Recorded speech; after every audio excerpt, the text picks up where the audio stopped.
Okay, so we've talked about source and receiver. We've talked about medium, being between two things.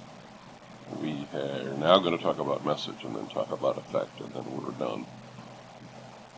Message.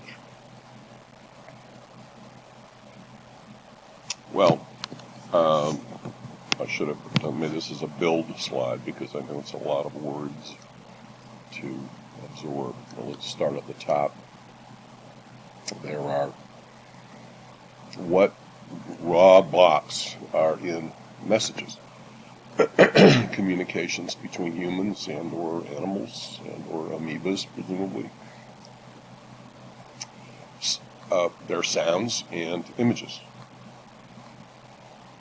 That pretty much everything. And sounds are such things with humans as spoken words, cries, moans, sighs. Music is an amazing kind of communication between humans and maybe from humans to animals. Maybe sometimes from animals to human. Think of a wolf cry. I'd classify that as music. I'd classify bird songs as music for that matter. Anyway, I suppose some people think trucks in New York City and Manhattan driving around neighborhoods removing garbage at 5 in the morning is music. If you haven't been in Manhattan for a long time and you miss it, maybe you do. I think music is, in a way, how we define it. But then sounds that things make, clapping, closing a door. Okay, those are in messages. Images, words as text, written words. Sign language, which communicates words with movement, body and hands and gestures and expressions. Pictures. Some pictures are static images, they're photographs, drawings. Photography not invented until the 19th century even, right? Moving images, when was film developed? Well, towards the end of the 19th century. Video, animation. One of the most successful early animation studios was, guess what? Disney. Walt Disney, who founded the company with his brother Roy, was a cartoonist, and he drew the original Mickey Mouse. And one of his first commercial successes was a Mickey Mouse cartoon called Steamboat Willie, where he managed to synchronize the moving animation of the mouse with sounds.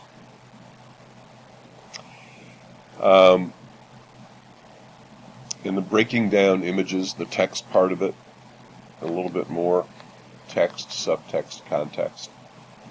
I think you should look up the definitions of these because those are very interesting concepts and they definitely relate to communication between source and receiver. And they relate to codes. We'll talk about codes more in a minute. But let's face it, there's a lot that can be communicated with a tone or with a type of gesture. There is subtext.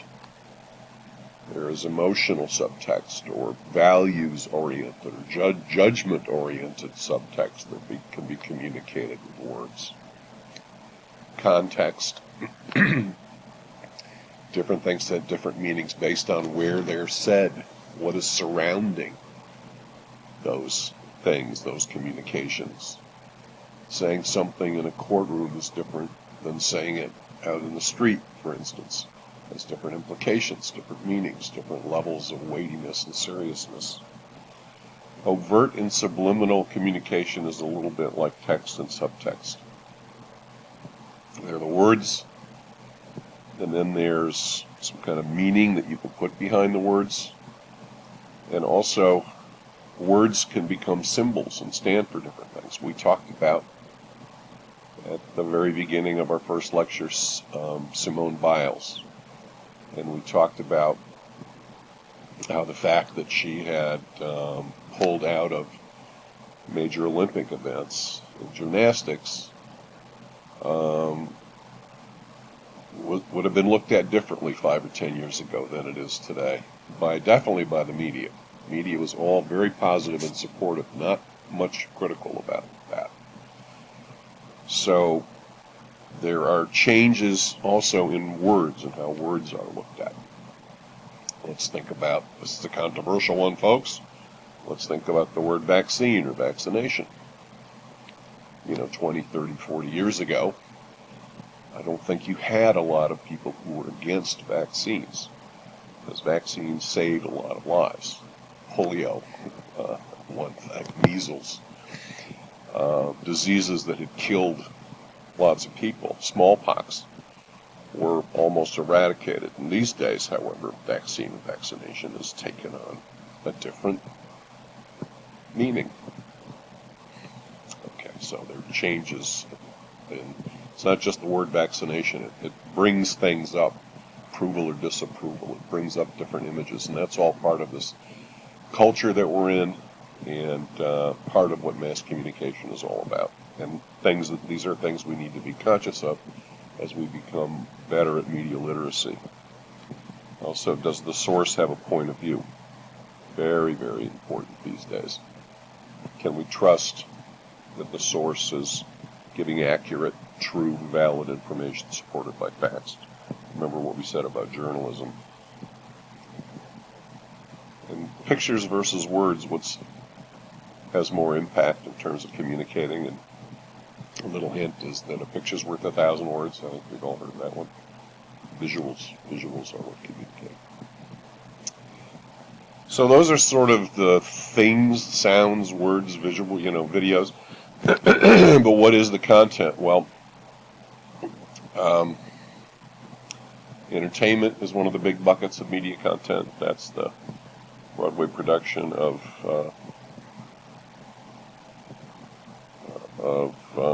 Wicked. And the other kind of content is information, like news or just information about things.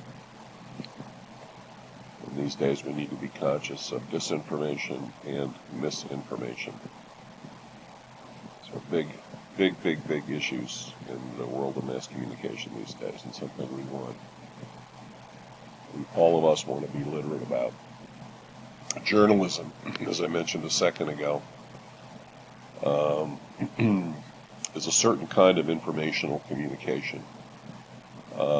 Real journalism is, as it said here, reports of current events based on facts and supported with proof or evidence.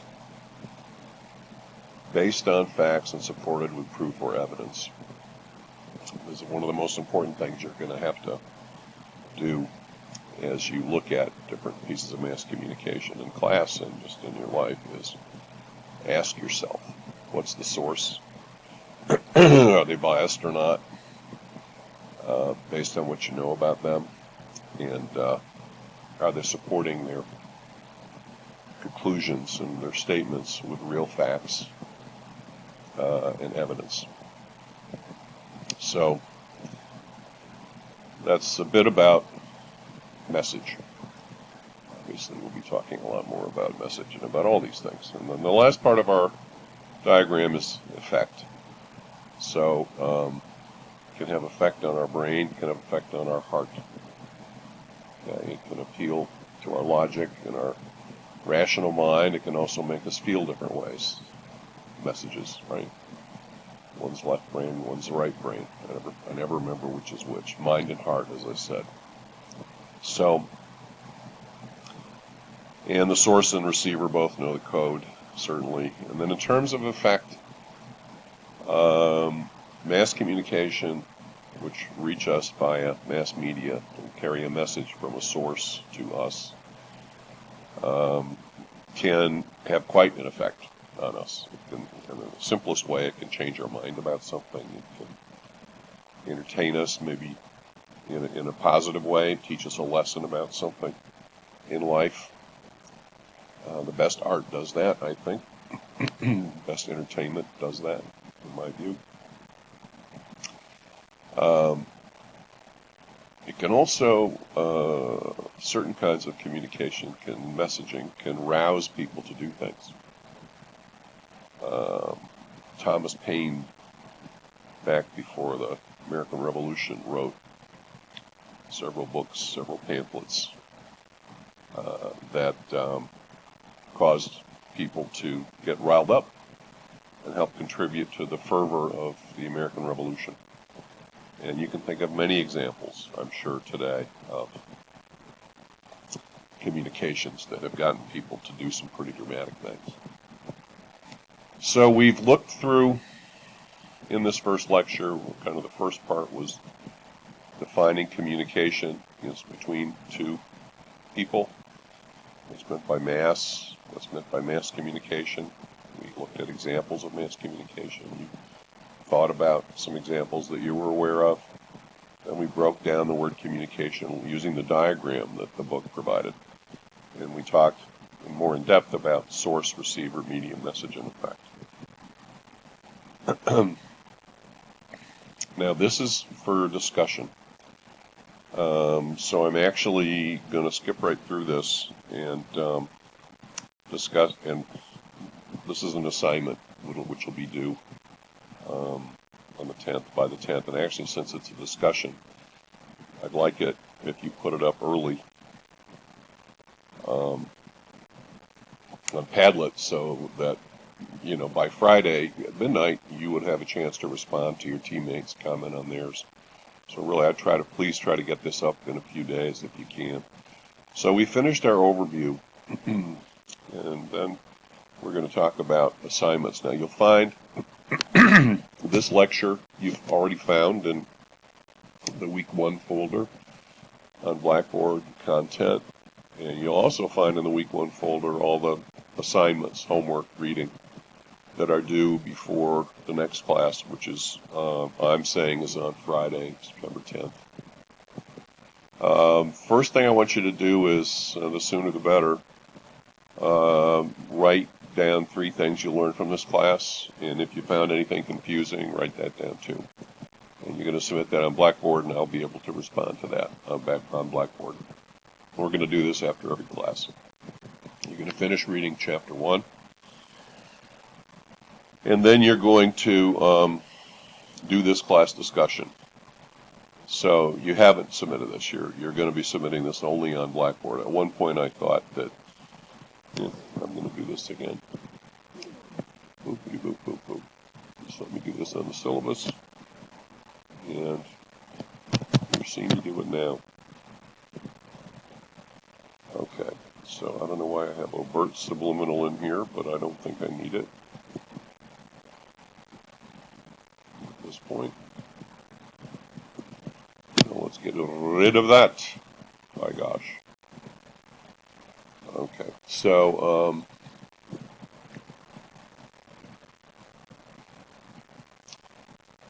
think about communication you've received from someone you admire but do not personally know. Now this might be something on Instagram from an influencer that you like. It could be an email. Answer these questions. You can read them here. I don't need to read it for you.